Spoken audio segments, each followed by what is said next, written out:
सलमान खान गोळीबार प्रकरण हे संशयास्पद असल्याचा आरोप संजय राऊत यांनी केलाय। सलमान खान गोळीबार प्रकरणातील आरोपीचा मृत्यू झाला आणि हे सगळंच प्रकरण संशयास्पद असून मी आधीपासूनच हे सांगत होतो असं राऊतांनी म्हटलंय। 15 दिवसांपूर्वी 2 आरोपींनी सलमानच्या घरावर गोळीबार केला होता आणि त्यातल्या एका आरोपीने आत्महत्येचा प्रयत्न केल्यानं त्यात आता त्याचा मृत्यू झाला आणि यावर राऊतांनी हा आरोप केलाय। त्याला सलमान खानची केस ज्या पद्धतीने रंगवली वाढवली ती संपूर्ण प्रकार संशयास्पद होता। मी पहिल्या दिवसापासून सांगतोय।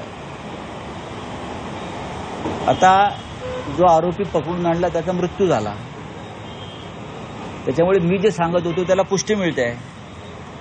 पोलिसांपेक्षा मुंबईतली गुन्हेगारी काय आणि कशा प्रकारे पोलीस ऑपरेट करतात हे जास्त मला माहिती आहे। मी खात्रीने सांगतो, एकेकाळी दाऊद इब्राहिम मुंबईत असताना मुंबईतला सगळ्यात उत्तम क्राईम रिपोर्टिंग करणारा मी होतो।